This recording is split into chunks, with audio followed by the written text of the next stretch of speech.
That's not the way I see it. I've dealt with people on the streets. I've dealt with people that have addiction problems and mental health problems as a narcotics detective. And I didn't call it a homeless crisis. I called it the way I see it, and it's an addiction and a mental health crisis that we're having.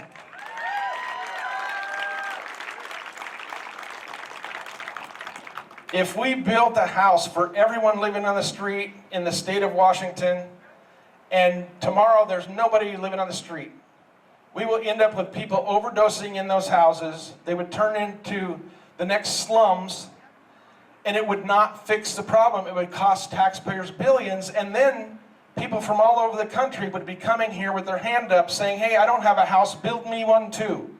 It would be a perpetual building program that would cost us billions.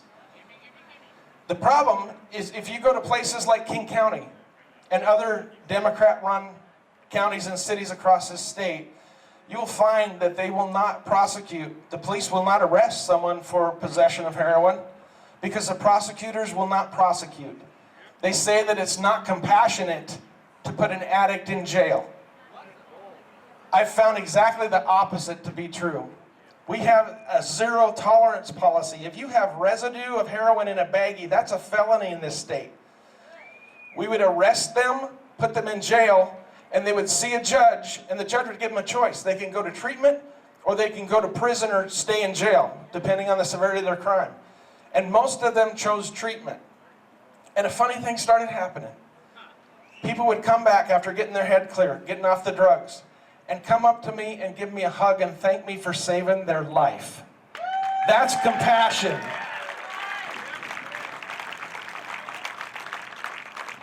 I've had so many people do that exact same thing. There's one person in particular that was not afraid to go on TV and talk about it. His name's John Donner. And he was on a show on Q13 that Brandy Cruz is the host of. It's called The Divide. And she was in Republic. What in the heck? Ladies and gentlemen, this is John Donner.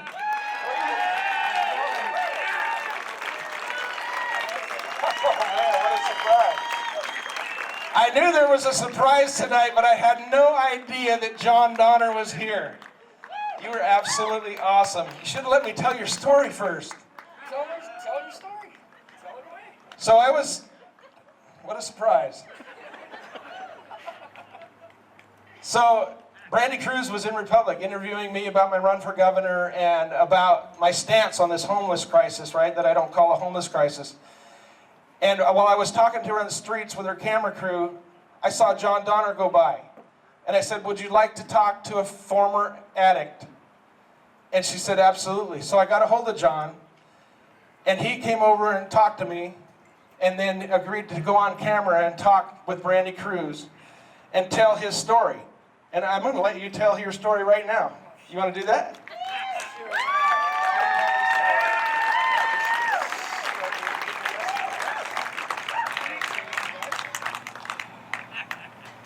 Oh wow, that's a lot different up here. It was easier sitting back there. All right, so my name's John Donner. Short backstory. I started into the meth at about 18. How you doing? So I've pretty much done drugs my whole life. That was my lifestyle. That's what I knew. That's what I did. 2014, Officer Culp here arrested me, and I was really pissed off. Like, I did not like this guy whatsoever because he did his job. And so now I'm sitting in jail,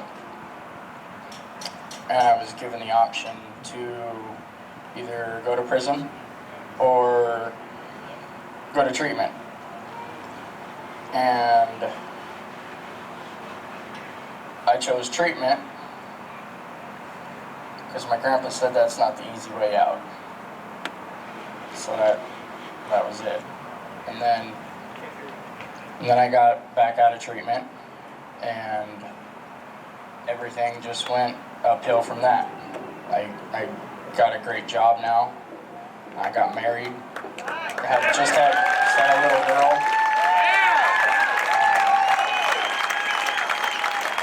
Got full custody of my kids. Like, just bought a house. Like, I don't even know what to say. Like, where's your beautiful wife? Thank you. Awesome. I don't know if I'm allowed to answer that question. She said she wasn't coming on stage, but she's right over there. Anyways, so that zero tolerance is the way it needs to be, in my opinion, because there's no repercussions. Like, I can, like, if I would have known that, I would have moved over to the coast, because I wouldn't have gotten in trouble. But I'm sure glad it happened, because that was the kick in the butt that I needed to force me with a choice to get clean or just keep screwing up life. So I've been clean since 2014. Thank you very much.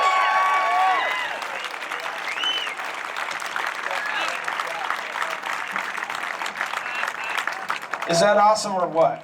Thank you, John. Congratulations. That was a surprise. Love that guy. He's done so good, you know. He got out of treatment, he got his kids back, he got a job, he got married, they just bought a house. Productive member of our community.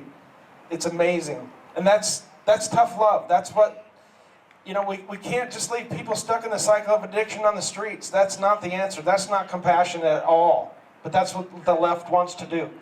That's why we have such a huge homeless problem, right, in the major cities, especially here in Spokane.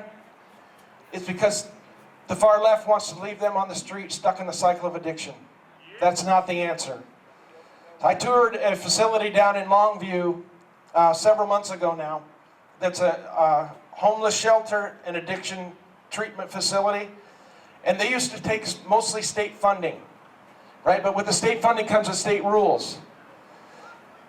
And there had to be a zero threshold entry program where people could come and go, lax rules, but they weren't getting the success that they wanted when they formed this organization. They wanted to help the people in the Longview area because homelessness and drug addiction was getting out of hand.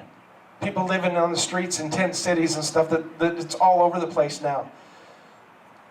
But they were getting single-digit success rates. So the board of directors got together, they completely changed their model. They no longer take mostly state funding. It's mostly funded by businesses in the community and individual donors. And they completely changed their model. They changed the rules.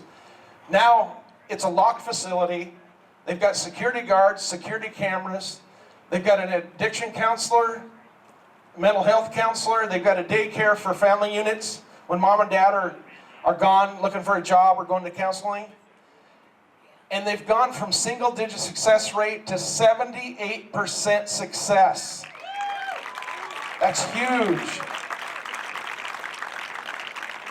Right now, the state is wasting millions and millions of dollars on facilities all across the state. I want to bring that model that's in Longview all across the state so we quit wasting our taxpayer money and actually get results.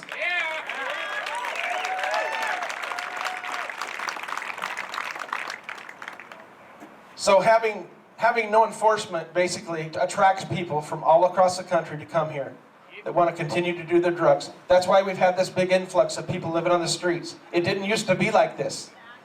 It did not. 10, 15 years ago, there wasn't this huge homeless crisis. But it's a big money-making machine.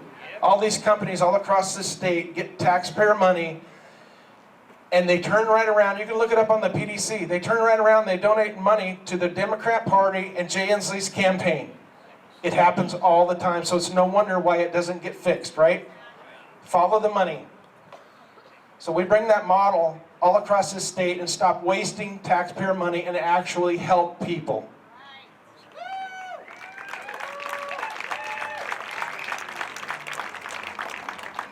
Still can't get over that he was here.